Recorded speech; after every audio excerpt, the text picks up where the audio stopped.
If you've got tryouts coming up, you probably have some nerves and some anxiety that go along with that. I remember my first day of tryouts as a middle schooler and how insanely nerve-wracking it was. So I understand that tryouts can be a really difficult thing, especially if you aren't sure if you're prepared for it. I've been on both sides of this, both as a player and as a coach, and there's a lot of things you can do to make your tryout experience much more likely to be a positive one. The things we're going to go through in this video are going to help separate you from everybody else and give you the best possible chance of making the team. And we're going to go through some things that you probably haven't heard before, so make sure you stay through till the end of this video. Let's get into it. So really the number one mindset, this is kind of the first thing I want to touch on, but this isn't really even a step or like a point. It's really more of a mindset you need to adopt kind of in general, but especially when it comes to this sort of trial situation, and that's you need to control the controllables. And I think there's a lot more under your control than you probably even realize. I think the first thing, and I'm kind of taking this from a coach's perspective because now that I coach with a high school team, so I've kind of been through this process a lot. Again, I've been on both sides, but as a player and as a coach. But as a coach, one of the most important things is, are you able to hear something and follow that direction the first time? Can you be told something one time and be able to do it? Or do you need to be told something multiple times? So be able to follow directions after the first time that it's explained to you, right? When coaches are setting up drills, get yourself into that present moment and be able to hear what they're saying. Forget about what just happened. You're thinking about, oh, am I going to make it? Am I not? Am I doing well? Am I not? Forget about that. When you're there in the moment, you need to have 100% focus on what is being said to you or what's going on around you so that you're prepared to go in and be able to do things correctly the first time, right? As well as you may perform or poorly as you may perform, you being able to just show that, hey, I can listen to something and pick it up quickly, that is a great thing to have because it means that you're coachable, you're going to be able to figure things out quickly. And that's what great players do, is great players can figure things out quickly. They don't need to be reminded over and over about the same thing. So be able to do that. Going along with that, I think this is a tip that I haven't heard anybody talk about, or at least it's really not something that gets talked about very often. Eye contact, eye contact, eye contact. I don't think I can stress this enough. This is an absolute surefire way to set yourself apart, right? Don't make it weird, right? You don't need to stare them down like in a weird way, but when a coach is talking, make consistent eye contact with them. And it's something that they're going to 100% notice because very few players are going to do that. Like very few players will.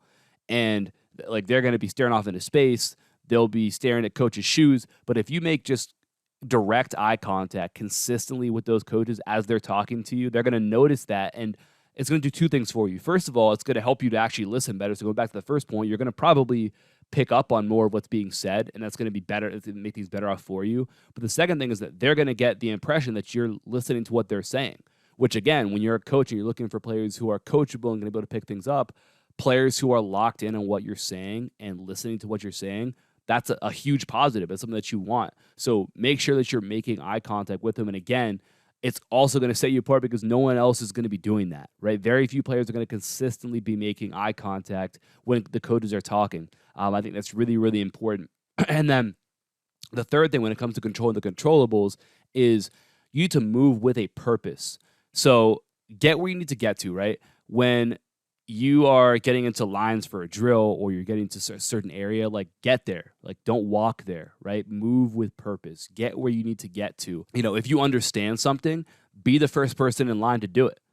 Now, likewise, on the opposite side of that, if you do not understand something, don't go up first. Don't act like, oh, I'm going to go up first anyway. The coach is going to love that. If you go up there and you don't do it right, well, no, because now, again, you haven't been able to listen. Like you're not someone who picks things up right away. So if you don't know something, then maybe don't go first in line. Maybe, go behind a couple people and let them go first. Pay attention, watch what they do, and then you'll be able to go up and do it, okay? But if you're able to pick things up or you know what's going on, move with purpose. Be the first one to do things. Be the first person at things.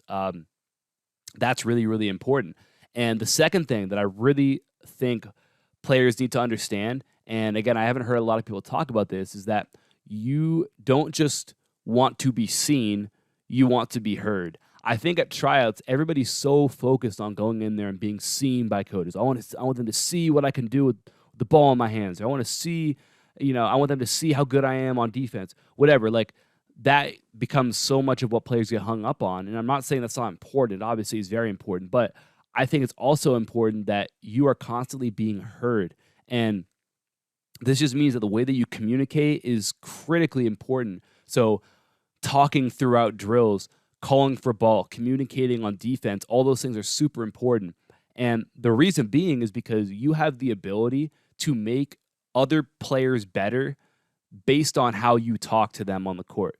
So if I'm on defense and I see that someone's coming to screen my teammate and I let them know really early, like, hey, screen right, screen right, screen right, and they pick that up early, well, now they don't get hit by the screen and that offense doesn't get an advantage coming off of whatever that set or that action was, right? You were able to help your teammate be better on defense because you communicated with them early. So you have the ability to make somebody better. If you're, getting help and you say, maybe you're in some sort of zone, somebody's moving, you alert your teammate, like maybe they don't see somebody, you let them know, hey, you got to your left, like you got somebody behind you, or hey, coming through, or hey, that's you. You're able to make them better because they're not going to see everything, right? If you're on the court and maybe you make a cut and your teammate doesn't see you, but you're really vocal, you let them know, like, hey, like ball, like I'm here, I'm open, like, and they all of a sudden, okay, they see you, now they make the pass to you, you score. You just made your teammate a better playmaker because you communicated with them effectively, right? So it's important that you're able to do those things and that is going to help make them better. So communication isn't about you, right? It's not about the words you're necessarily saying. It is, but it's really more so about making everybody around you better. And if you're somebody who makes others better, you're much more likely to make the team because why would you not want that? You want players who are going to make your other players better. That's like the best thing you can have. So be that person. Be somebody who communicates at a high level. And that can be during drills. Like I kind of gave you the example of the defense, offense, like talking during that, critically important, but also important that you're positive and uplifting to people, throughout the tryouts, right? Congratulating them for making a great play or, being encouraging and uplifting if somebody, makes a bad play or misses a shot or makes a mistake, whatever the case may be. These, again, are all things that are going to help other people be better, which is what you want as a coach. You want players who are going to make the rest of the team better and make everybody else better. And that's what you can do just by communicating. So don't just go there and be seen. You want to go there and be heard as well. You want to remember how much you talk, how much you communicate, the fact that you make other people better. I think that's a really important thing for you to do. And number 3, the third area that I think is really important when it comes to tryouts is stick to what you do well. So do what you do and don't try and do things that you don't do. If, you are a shooter, do that, right? Tryouts are not the time to, try to expand your game. Tryouts are a time to highlight what you're capable of doing, right? Your tryouts are going to be 2 or 3 days generally, maybe a week. Your goal in that time is to highlight what you do well and kind of avoid anything you don't do well. And that's kind of what it is. Again, if you're a shooter and you're not great at driving, try and put yourself in a position to shoot the ball as often as you can. Now, that doesn't mean play scared. And if you absolutely need to drive, you don't do it because, I'm not a driver, so I guess I shouldn't do that even if I have to. Like, obviously, you don't want to become a one-dimensional sort of player, but you want to try and play to what your strengths are. So when you have equal decisions, like, okay, I could do this or do that, I'm going to go with what my strength is. Meaning, if you're not a point guard, you can't handle the ball, don't volunteer to be point guard in tryouts. Don't do it because you're not going to look very good, and you want to avoid those situations to put yourself in, right, as best you can. So you have to try and, first of all, understand what am I good at, be honest with yourself, what am I not good at, and so what should I try and do, where should I try and put myself, and what should I try to avoid as best I can. And when you do those things, you're going to find yourself in a much better position for, again, coaches to look at you and say, hey, we see how this person can contribute to the team because we've seen their strengths, right?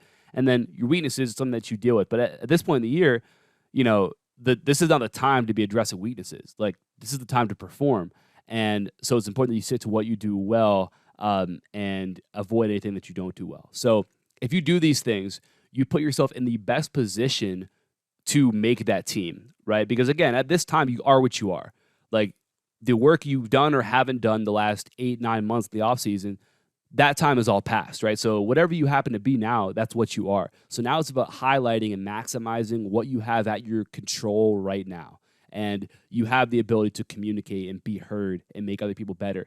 You have the ability to make eye contact, to move with a purpose. You have the ability to stick to your strengths and do what you do well, when you do those things, you really focus on, hey, I'm just trying to maximize what I control over this tryout period. You put yourself in the best position to make the team. So again, shift your entire mindset to control what I control here and do it at an elite level. And you let the cards kind of fall where they will. So if you're watching this and you have any tips that have helped you in tryouts, drop a comment below, because you can almost think of it as paying it forward, right? If it helped you, it's probably going to help somebody else. So if you have anything that has helped you, drop that down below. If you have tryouts coming up or you've just been through tryouts, leave a comment as well. Let me know about it. And if you have any more questions as well, drop those down below. Again, that's for me to answer, but also for anybody else who's been through trial situations. Like, we can kind of, again, pay it forward and help each other out with that. So again, drop comments down below with any of that sort of stuff related there.